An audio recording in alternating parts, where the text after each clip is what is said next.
बारा जूनला राज्याचे आयुक्त अन्न औषध प्रशासनाचे आयुक्त मुंडे साहेबांनी जी.आर. काढला. मोका अंतर्गत कारवाई राज्यातील पान व्यावसायिकांच्यावर करण्याचा आदेश काढलेला आहे.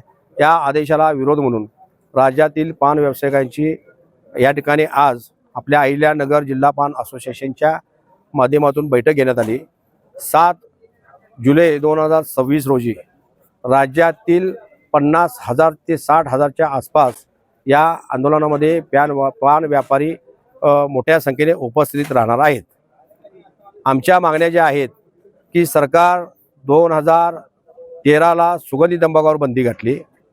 आता मोका अंतर्गत कारवाई करण्याचा घाट या राज्य सरकारनं व अन्न औषध प्रशासन विभागाने केलेला आहे. राज्यातील पान व्यावसायिक भयभीत झालेला असून त्या व्यावसायिकांनी काय हे दरोडेखोर चोर नाही आहेत. त्यांना मोक्याच्या अंतर्गत कारवाई पान व्यापाऱ्यांच्या करायचा हेतू जे आहे त्याला विरोध करण्यासाठी मोठ्या संख्येनं राज्यातील पान व्यावसायिक 7 तारखेला आझाद मैदानावर येणार आहेत. सिगारेटवर पण तुम्हाला माहीत असेल, कंपनीचे पाकिट आहेत त्या पाकिटावर लिहिलेलं असते की धूम्रपान शरीराला हानिकारक आहे, अमुक आहे तमुक लिहिलेलं असते. त्याच्यावर का तिने बंदी घालत नाहीत. आता खाद्यपदार्थामध्ये मी मागाशी तुम्हाला सांगितले एवढ्या पालेभाज्या होत्यात. सकाळी जर औषध मारलं संध्याकाळी मोठं एवढे भेंडी होत्या. सकाळी औषध मारलं तर तुमची वांगी मोठी होतात. ही तर सगळ्यात भयानक मोठी राज्यामध्ये परिस्थिती आहे. आणि इकडं अन्न औषध प्रशासन डोळंझाक करते, सरकार पण डोळंझाक करते. आणि हानिकारक पान व्यापाऱ्यांना जर त्रास देत असेल तर सरकारला जाम विचाराशिवाय राहणार नाही. आणि पान व्यावसायिकांना राज्यातील कुठल्याही पानवाल्याला जर त्रास देण्याचं काम केलं तर आणि ह्याच्यापेक्षा तीव्र आंदोलन छेडणार असा मी या ठिकाणी इशारा देतो. राज्य सरकारने जे काय निर्णय घेतलेला आहे, तंबाखू असेल किंवा गुटखा असेल, गुटख्याला तर आमचा पाठिंबाच आहे महाराष्ट्र पान व्यापारी महासंघाचा. महाराष्ट्र पान व्यापारी राज्यव्यापी संघटना नुसतं आमचा व्यावसायिकांचा उपजीविकेचं साधन असलं तरी पण समाजाचं हित डोळ्यासमोर ठेवून आम्ही 2012ला महाराष्ट्र पान व्यापारी महासंघानं गुटखा बंदीच्या आदेशाचं आम्ही स्वागत केलं समाजाचं हित डोळ्यासमोर ठेवून.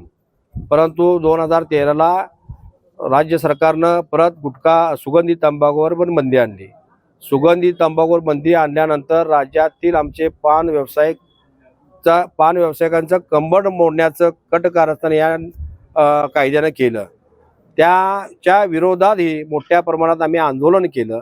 माझं सरकारला आणि अन्न औषध प्रशासन अधिकारी मुंडे साहेबांना विनंती आहे, कुठल्याही जर तंबाखूवर कॅन्सर होत असेल किंवा अन्य काय आमच्या व्यवसाय निगडीत असणाऱ्या गोष्टीमुळे जर कॅन्सर होत असेल, आज तुम्हाला माहीत असेल की फळभाज्या असतील, अनेक प्रकारच्या भाज्या असतील, धान्य असतील. आता स्वतः तुकाराम मुंडे साहेबांनी राज्यामध्ये धूमधडाका चालू केला आहे.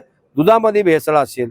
आमच्या ह्या बंदीपेक्षा आमच्या व्यावसायिकांनी ह्या सुगंधी तंबाखूची बंदी घातल्यापेक्षा इथं तर मोठ्या प्रमाणात केमिकल असेल, अन्य काही प्रकार औषधे एवढे घातक औषध आहेत. औषध फवारणीमुळं खऱ्या अर्थानं तिथं पहिलं तुम्ही कारवाई केली पाहिजे. कारण हे पोटामध्ये जाते, लहान मुलं बाळ सगळेच खातात. याच्यामुळे कॅन्सरचं प्रमाण वाढलेलं आहे. गुटखा बंदी सुगंधी तंबाखू जर तुम्ही बंद केल्यामुळं काय फार मोठा काय पराक्रम केला असं मला वाटत नाही.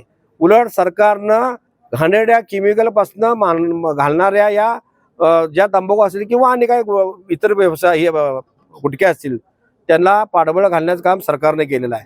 उलट जादा प्रमाणात अशा घातक खाणाऱ्या लोकांना त्रास व्हायचं काम चालले.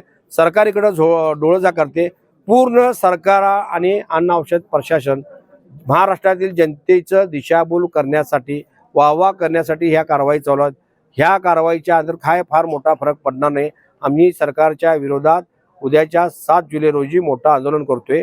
कारण जनतेमध्ये आणि WHO आणि ज्या सिगारेटच्या कंपन्या आहेत यांनी सर्वे केलेला आहे. सिगारेट मात्र चालतंय, सिगारेटमुळं कर्करोग होतोय ते चालतंय.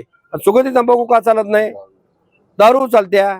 मग ह्या तुम्ही आमच्या रोजीरोटीचा प्रश्न आहे. पान व्यावसायिक 10 लाख पान व्यावसायिक या राज्यामध्ये आहेत. ह्यांचा जर तुम्ही विचार करत नसाल किंवा ह्याच्यावर जगणारे कुटुंब आहे ह्याचा जर सरकार विचार करत नसेल तर या सरकारला करायचं तरी काय?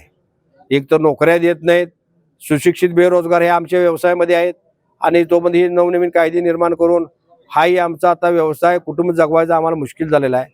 हे सरकारला जागा करायचं काम आहे आणि सरकारला खरोखर जर बंदी घालायचं असेल ना तर आम्हाला पहिला महाराष्ट्र पान व्यापारी महासंघाला विश्वासात घ्यावं आणि मगच यांना 100% यांना बंदीचा फायदा होणार आहे. कारण बंदी घालून नुसतं उपयोग होत नाही. हा बंदीचा फायदा अन्न औषध प्रशासन विभागातील ह्यांचेच जबाबदार अधिकारी या गुटख्याच्या कंपन्यामध्ये सामील आहेत. अन्न औषध प्रशासनाचे झाल्यानंतर राज्यामध्ये तुम्ही कायदा निर्माण करताय. पोलिसांचा त्रास आमच्या पान व्यावसायिकांना राज्यातील चालू आहे. मोका अंतर्गत कारवाई, भीती दाखवायची, पैसे उकळायचे, कुठला न्याय आहे हो? आणि अशाने 100% बंदी होणार नाही आहे. आणि या बंदीला खत पाणी सरकार आणि अन्न औषध प्रशासन विभाग घालत आहे आणि हे मोडून काढण्यासाठी राज्यव्यापी आंदोलन घेतलेलं 7 तारखेला आझाद मैदानावर. महाराष्ट्र पान व्यापारी महासंघ संलग्न अहिल्यानगर जिल्हा पान असोसिएशन तर्फे मी आवाहन करीत इच्छितो की आजचा जो मेळावा झाला 3 तारखेला जेवढे माझे पान व्यापारी माझ्याकडे आले, पान धारक आले, त्यांचा मी मनापासून धन्यवाद मानतो.